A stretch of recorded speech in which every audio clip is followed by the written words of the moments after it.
Warning, the following contains spoilers for ReZero Season 2, Episodes 4, 5, and 6. If you have not watched ReZero, please watch my last video for my overall thoughts on the show. If you have watched ReZero, or you just don't care about spoilers, sit back and enjoy the video. 何にビビってたのかも。違う。俺は全部知ってた。知ってて、見ないふりして。俺だけが気づいてる俺の弱さを、父さんやお母さんに叩きつけてほしかった。俺がどうしようもなく小さくて、足りないバカで、独りよがりなクズなんだって、二人に叩きつけられて、諦めさせてほしかった。The Rock understands what took place. You said a prayer and it sounded like this.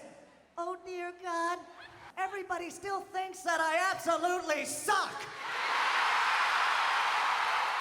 And then at that point, the heavens opened up and God himself spoke to you and said this. You are absolutely right. You do suck. But there is one thing and one thing only you can do. You must go find The Rock. The Rock is gonna do to you exactly what he does best, and that's lay the smack down on your candy ass.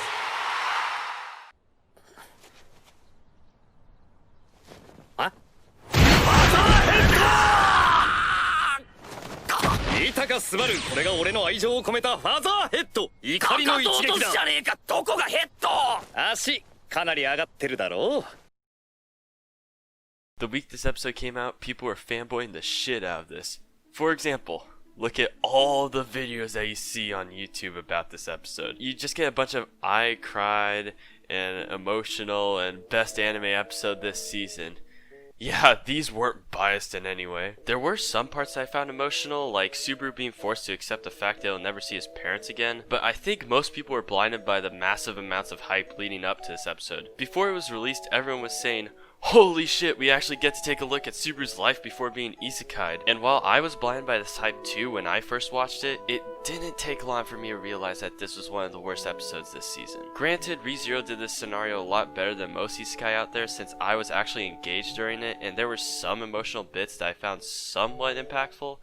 However, there was nothing that happened in this episode that actually affected the main story. There was nothing for Subaru to remember from this trial that actually affected his actions later on. Well, at least so far. I'm not saying that Subaru sucks, I actually think this season gave people many reasons to argue against that statement. After all, this episode was mainly used to explore Subaru's character and give him a chance to appreciate all of the great things that happened to him in his new life. But none of the things that happened in these 28 minutes actually affect the story in any way, and I would much rather have that time spent on something more story focused in my opinion. The one thing I could see as something that plays a more key role into the rest of the season is the mom's quote-unquote homework assignment for Subaru. In case you forgot, Subaru's mom basically gave him a task to find out what she means when she says, what matters isn't how you start or what happens in the middle, it's how it ends. Similar to how I took it, Subaru immediately assumed that she meant that nothing else matters unless things turn out okay in the end.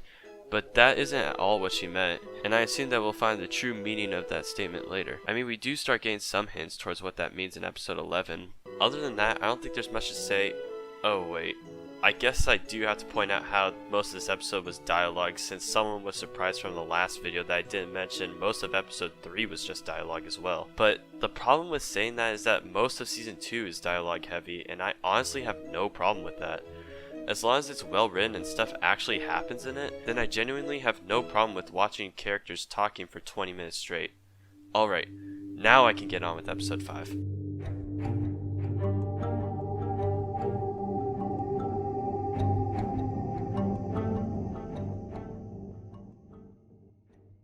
Alright, let me just look up when episode 14 will air. Let's see here. Oh. Shit. I'm running out of time. I guess I'll go make this one quick then. To sum up my thoughts on this one, I think this is the first perfect episode in the season so far because I can't really come up with anything negative to say about it. Every scene had a good amount of importance and weight. I actually started caring about Emilia, we find out Roswell's an asshole, and we got a suspenseful ending that made me excited to watch the next episode. Is it the best installment of the season? No. But an episode doesn't really have to hit all the right notes to be perfect, it just has to do its job really damn well. And this one fulfilled its role perfectly by foreshadowing events while also moving the plot forward at a good pace. Okay, that's enough. Next. Okay, I'll make up for the last one by going a little bit more in depth with this episode. Is that alright? This is not okay. This needs to stop now. Fine, I guess I'll just get on with it then.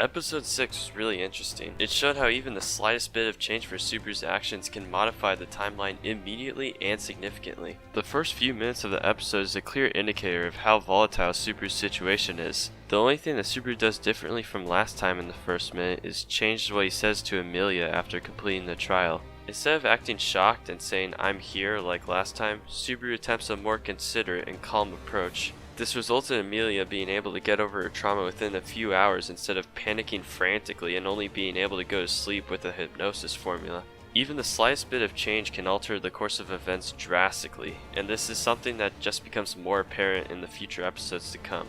Subaru's course of action in this reset was completely understandable as well. If I was in this situation, I'd likely do most of the things he does in this episode, like volunteering to do the rest of the trial and heading to the mansion the very next day. But this installment highlighted the fact that the best route isn't as clear as it seems. This episode places the audience in a perspective similar to Subaru, where the only thing that matters is saving his friends' lives. We're encouraged to think that Subaru can't waste any time, and this mindset leads to the destruction of bonds and potential friendships. The entire time the audience only cares about Subaru getting to the mansion as quick as possible, and once he gets there, we're already relieved thinking that Subaru won, and he has plenty of time to save Rem, Petra, and Frederica. But we all know that this isn't how ReZero works. Any sense of comfort must quickly be eliminated. Oh, Subaru, you thought that you had a few days before Elsa shows up? Well, guess what? Bam! You don't get any time now, and you are officially fucked. All kidding aside, Ram's reaction to Rem's existence was extremely heartbreaking. She gravely misunderstands the value that Rem had to her life, and it's sad to see her misrepresented in such a fashion. でも、ラムの妹ならこういうはずよ。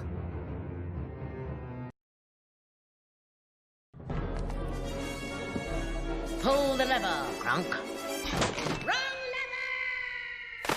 I was starting to care a lot more about Petra after this episode, but I still hold the same opinion on her relationship with Subaru. It's clear that Subaru treats her like a younger sister, but Petra, being the dumb fuck that she is, probably still has romantic feelings for him. But once Petra died, Subaru's only purpose for staying alive was to save Rem. But once he opened that door to not find Rem, but Beatrice instead, Subaru was both enraged and frustrated. Frederica's dead, Ram's dead, Petra's dead, and Rem's dead. At this point, Subaru is just staying alive to gather information for his next reset. He's ready to kill himself at any point once he's satisfied with this timeline. Greedy, isn't it?